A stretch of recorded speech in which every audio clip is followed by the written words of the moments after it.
Hey y'all, Gavin here. And yeah, I updated my Predaplant deck profile and I wanted to give you guys the update. I think this is a deck that'll still be good when Spite and Tier Elements come out, which is kind of weird. Everyone's talking about how that performance is just going to nuke everything right now. But there's a couple of things in Predaplant that make it very good post Blight, and I'll explain it in the deck profile. And yeah, last night I basically went 3-1. I went 2-1-1. I tied with one of my opponents, but I was basically winning. I just couldn't say battle phase. Yeah, I had enough damage on board, and I could kill him that turn. But yeah, my record was 2-1-1. Got some prizing. I now have an ulti Albaz, so that's really nice. But yeah, let me get into the deck profile, and I'll show you guys what I updated, what I liked that I changed, what I didn't like, and I'll just give you guys a lowdown. And I'll tell you guys what's good past Blight. So we're playing triple Orpha Scorpio. There's a couple of lists playing one. I actually almost only played one of this, but the difference in how this plays as opposed to the Despia deck that plays a Predaplant engine is that I don't like that one as much, because then these are basically bricks. But this is basically just turboing you into Branded Fusion or into another fusion spell. So it also gives you bodies for Chimera. Then we play triple Bisp. This allows you to search another Predaplant monster. So this plus this is just an insane combo. I think I showed it off on my combo tutorial last time. I might do another one, an updated one, because I don't think I did that one a lot of justice. But yeah, this can also summon itself back if there's a monster with a Predaplant counter on your opponent's side of the field. Doesn't come up as much, especially with how this deck's designed. And then yeah, then the bricks. These aren't really bricks, but I like to call them bricks because they don't really do much. You want to search them out, or special them out. Chlamydia is a poly. This searches any fusion spell, and this is also a poly, but on Pendulum Zone. This is a poly when it's in the Monster Zone. So the issue is that these don't really super plus you unless your opponent already has Predator counters. But with the board you make, you usually don't go past turn like 2, right? Because you basically kind of FTK them. This is more of a combo deck. Basically, Chlamydia Sundew, what makes this card so good is that you can Polymerization with opponent's monsters. And we just don't have enough generic fusion monsters in our extra deck. I'll show you my extra deck going into this, but I feel like I should play a more generic extra deck. Mostly because I was bricking sometimes today because I didn't have the monster requirements to make a lot of these. It's just weird. Like, I feel like these guys are very good, but I just lack the generic extra deck, which I think is something I want to fix in the future. But yeah, no, this engine was really nice. I like the new ratios. I was playing 2 Chlamydia, if you remember from last time, or if you even saw the last video. But I think 1 is fine because you don't want to hard draw it. It comes up sometimes the late game that you want the second. Then we play the Despia package, which is 1 Aluber, 1 Tragedy, and 1 Adlib. You basically play this engine because you want to be able to play a Branded Opening. Branded Opening is a fantastic card, and this card helps increase the ceiling. This helps get you to this off Branded Fusion, or if you hard draw and you have like Poly. And this card is just kind of insane. Like, it's recursion. It kind of, all day I kind of felt like I wanted to play Despia a little bit more, because this engine just feels so much more powerful than the Predaplant engine. But a Predaplant engine just gives you so much more disruption that is better into the upcoming meta, that it might be better for me to learn it a little more. But yeah, like we all know what Aluber does. It's Stratos, it's Alistair plus the second effect. It's insane. Like, this engine is actually nuts. I love it. And then we got the Ulti Albaz and the Secret Albaz. Fawn of Albaz is good. You don't play 3 because you don't want to hard open it. That's basically all it comes down to. The third one does come up sometimes in grind game, but you're not getting the grind game with this deck. And then we have our set targets for lights, which are Snow and Stay Sailor.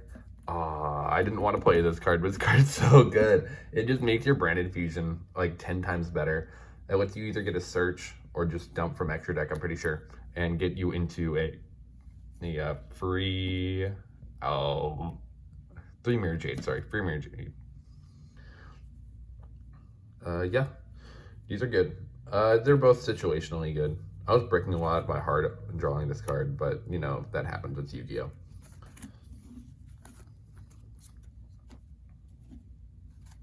Okay, and then we play the Patchwork Engine, where we play double chain. Well, sorry, triple chain. You play triple chain in this deck. So before I played 3-2-2 because with triple chain, the idea is that you'll discard it and it gives you a better plus at the end, right? Where instead if you open up Patchwork, you don't end on as big of a plus. You end on a Patchwork for next turn, maybe. But this gets you into a second chain, and this chain is a monster. The other thing about it is that this is a monster you need. And since we're playing Orphoscorpio, you can just pitch this and you just have infinite fodder. Like, this card being at 3 makes a lot more sense in this deck sometimes. But yeah, I like it. I really like this card. Chain is my bestie. Then we get into the branded spells. We're playing triple branded fusion.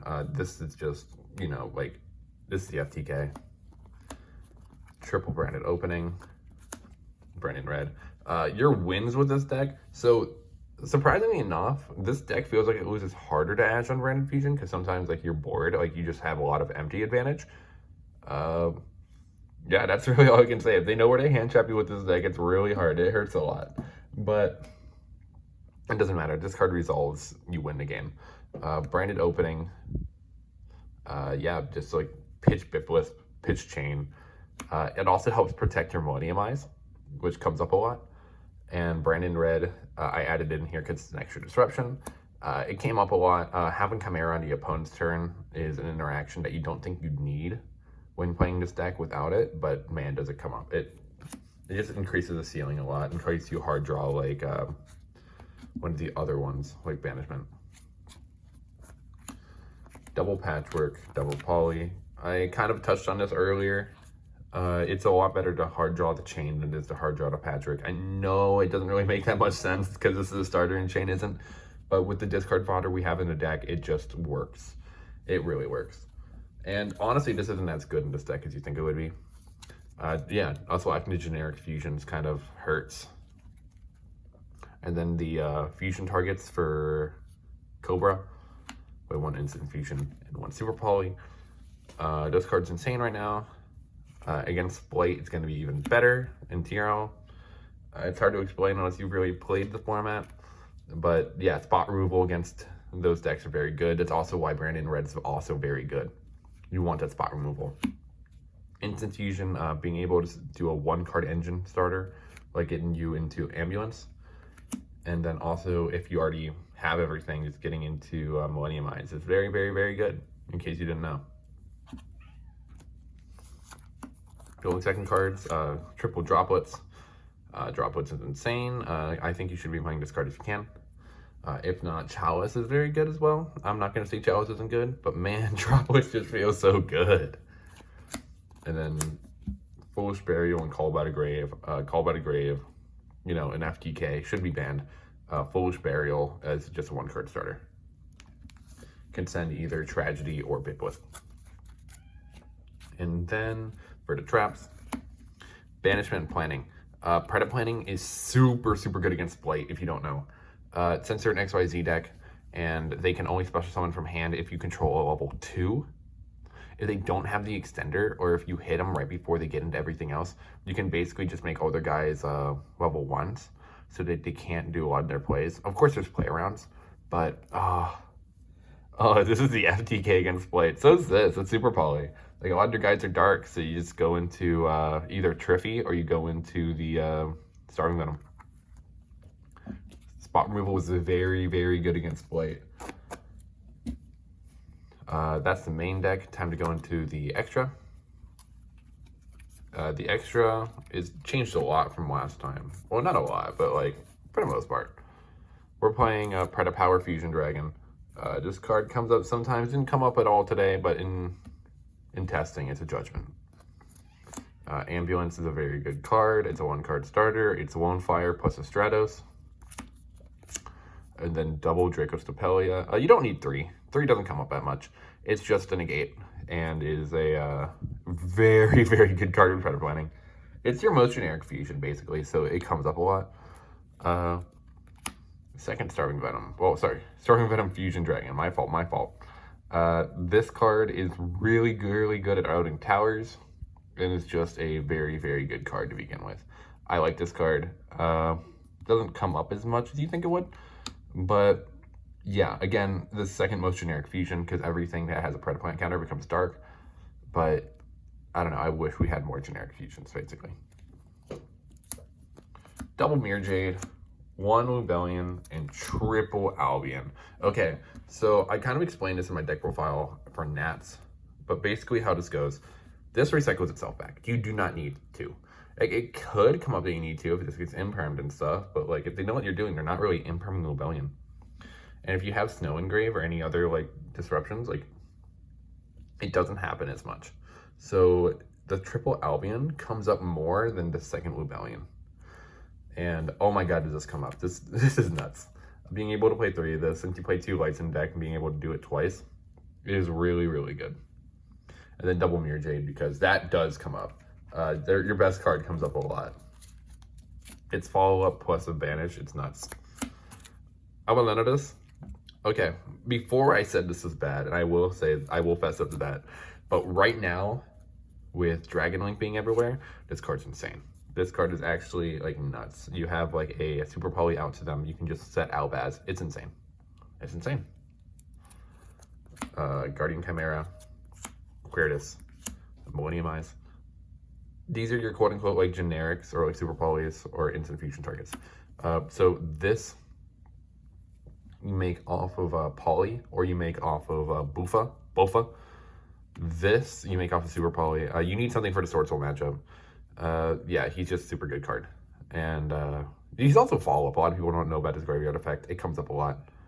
And then Millennium Eyes Restrict is in a gate. Okay, so I get this sometimes. A lot of people ask me why I'm not playing the card Masquerade. Masquerade is very good. However, Masquerade does not have an interrupt. So in a lot of matchups, Masquerade doesn't do anything. You're just burning them. And burn cards aren't good. So, of course, you put them on a clock. But a lot of decks right now are outing the clock. The only deck that really can't is Flunder. And if they have Dark Ruler no more, like you're cooked. Everyone's playing Dark Ruler. So this card's better because you can force them to out this, and then you get a free Albaz. So yeah, that's the extra. I do a quick little overview of my side. This one's not going to be as important since we're going into a new format. 1 reboot. 1 Harpies for back row, and I guess we'll just finish off the back row with Twin Twisties. Yeah, 5 cards for back row is really good. Triple Dark Ruler in case you go up against dragons or any of those like big combo decks. I play 1 Necro World Banshee and 1 Zombie World. A lot of people aren't on this, but my locals has a lot of Flunder players, so you had to come prepared. Yeah, just 1 card out to Flunders is very, very nice. So yeah, I'll move these real quick and then get into the monsters. I'll show the most important one off first. You should be playing this card. This card's insane. If you're going to be playing Draw and Lockbird, I would be. I played 1 Token Collector. I needed another 1 card in my side deck. I didn't know what to throw in. Token Collector just covered a lot of matchups. I wish I was playing more Token Collectors, but you know what? Yeah, just testing it out. Didn't come up. And then, oh my god, Pankratops, it's insane.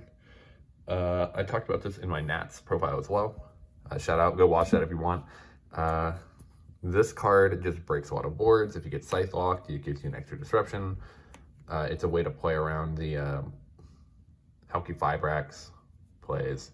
It's really sick. It's really, really cool.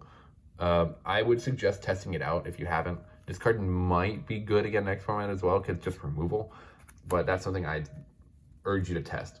Next format is not going to be as solved immediately as you think it's going to be. I've been testing it a lot. Yeah, Splite and Tira will be very good decks, but decks like, you know, Predaplant will have a very good matchup against them. But yeah, I hope you guys liked the video. If you have any comments, questions, concerns on my deck profile, please let me know. I would love to hear your feedback, and I'd love to work with you guys on further lists. Yeah, going forward, I think I might change the Predaplant package. Maybe just a little bit, maybe tweak it. I will be testing out the chain package a little bit more. And yeah, just like trying to tweak it, see what's going to be better for next format. Other than that, hopefully comment, like, and subscribe. I'd love to see you guys be as vocal as you have been on my last couple of videos. And yeah, if you have any other video ideas, please let me know. All right, you have a great day. Peace.